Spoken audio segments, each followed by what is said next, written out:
অতিরিক্ত বৃষ্টির কারণে ঘরের ভেতর হাঁটু পর্যন্ত পানি উঠে গিয়েছে। আরও বৃষ্টি হলে ঘরবাড়ি ডুবে যাবে। তাই তোর কাছে আসলাম কিছুদিন থাকবার জন্য। ভালো করেছিস। তোকে তো কত আসতে বলি, তুই তো আসিসই না। আরে চাচা চাচি তো কাঁপছে। তোকে তো বলেছি যে বাবা মার জ্বর। ভেজা শরীরে তো সবাই কাঁপছে দেখছি। জলদি সবাই ভেজা কাপড় পাল্টে ফেলেন, শুকনো কাপড় গায়ে দেন। বাবা, তোমার বাড়িতে তোমার বউ নেই? তাকে তো দেখছি না। বাবা, ও এখনো বিয়ে করেনি। আচ্ছা আচ্ছা। আরে তোরা সবাই কাপড় পাল্টাতে থাক, আমি ততক্ষণে কিছু শুকনো মুড়ি নিয়ে এসেছি, কেমন? তুই ব্যস্ত হোস না এত। তুই থাম, আমাকে যা করবার করতে দে। তোকে যে কিভাবে কথাটা বলি। বল তো, কিছু হবে না, বল। আমার জমানো টাকা সব শেষ বন্ধু, এখন কিভাবে চলবো বন্ধু? আমি আছি না, তোকে আমি কোনো চিন্তা করতে বলেছি? তুই এখানে যতদিন থাকবি সব খরচ আমার, তুই কোনো চিন্তা করবি না। তোর যতদিন ইচ্ছে তুই থাকবি। তুই আমাকে বাঁচালি।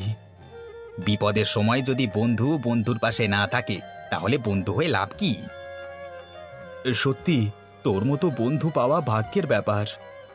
হয়েছে হয়েছে, এখন ভেতরে গিয়ে দেখ চাচা চাচির কিছু লাগবে কিনা।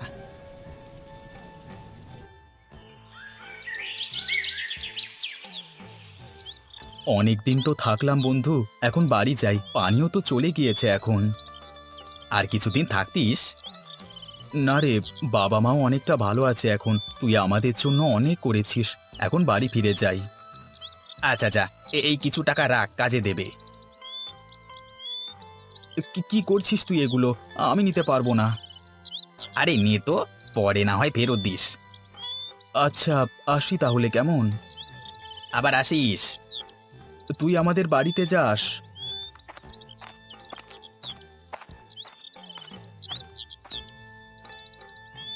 বাবা, ঘরে তো অনেক ক্ষতি হয়ে গিয়েছে, এগুলো মেরামত করা লাগবে। চিন্তা করো না, সব মেরামত করব। তোমরা তোমাদের ঘরে যাও। মাঠে কিছুদিন পরে আবার কাজ শুরু করে কিছু টাকা জমিয়ে ঘরের ভাঙাচোরা জিনিস মেরামত করে ফেলবো।